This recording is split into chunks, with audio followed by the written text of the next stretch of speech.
Well, Joe Biden may have just killed free community college in his plans, which we're going to talk about what Joe Biden just said, but you can still get 41% off on the amazing programs for building your wealth, where you get lifetime access to those programs. Link down below. Stocks, psychology of money, real estate, you name it. Check it out. Coupon code expires October 29th. Here's basically what Joe Biden just said at his news conference or press conference. He said, we rank 13th in the world with our infrastructure, and any country that out-educates us will out-compete us.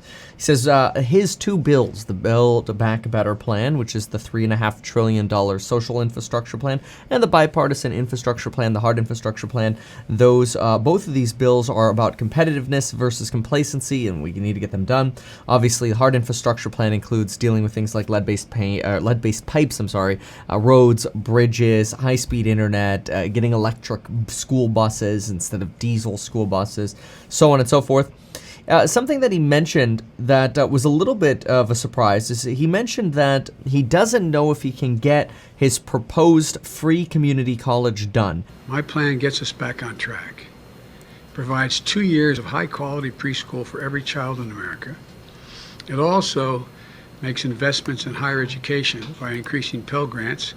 I don't know if I can get it done, but I also had proposed this free community college, like you've done here in the state of Connecticut, to help students from lower-income families attend community college and four-year schools. This is expected to get done under the $3.5 trillion Build Back Better plan agenda, but we're seeing so much pushback in Congress right now that it looks like we might not see the free community college get done. Joe Biden does mention that he wants to try to get as much of this $3.5 trillion plan done as possible. He recognizes that he's going to end up with less, probably something between $1.5 to $2.5 trillion, and mentions that we'll circle back next year to try to get more. We're not going to get $3.5 trillion. We'll get less than that, but we're going to get it, and we're going to come back and get the rest. He's confident that he's going to be able to get all of it, but thinks that coming back next year before the 2022 midterm elections might be the way to do it. There are a lot of folks skeptical on that, though.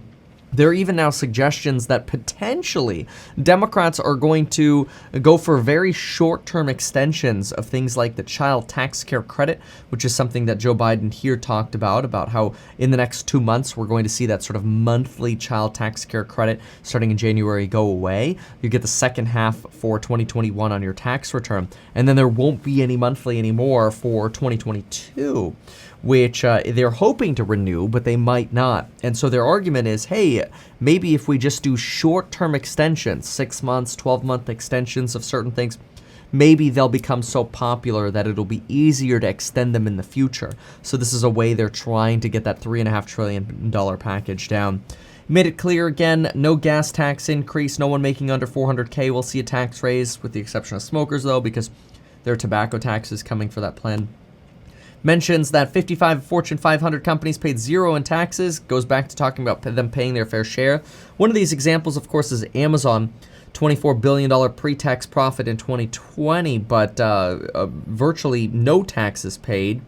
And some of the reasons for that, even though their tax returns are private, we're putting together pieces of the puzzle here. Some of the reasons for that are things like losses from prior years being carried over, tax credits for things like research and development, and write-offs for stock options.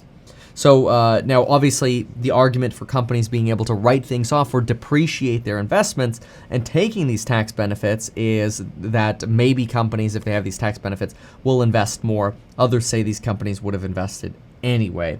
And so you're seeing a push for sort of this minimum tax. He's a big fan of pushing Pell Grants and extending the child tax credit, investing in historically black colleges.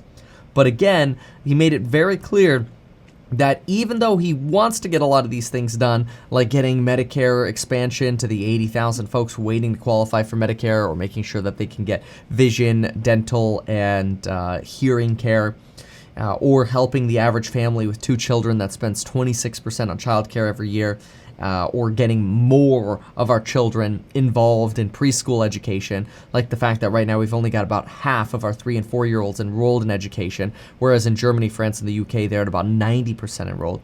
So he talks about some of these priorities, but mentions that he's really going to break up his game plan over the next 2 years, where what you're going to see is some sort of probably $1.5 to $2.5 trillion package now, and then a second piece later, and he's not sure if he's going to be able to get that free college included at all. At least based on what he mentioned in this interview here. It is, or I should say, this was a campaign promise of his to get free community college. And so this is obviously, this would be a setback to his promises if he's not able to get free community college, especially as we're seeing a lot of pushback for his $3.5 trillion infrastructure plan.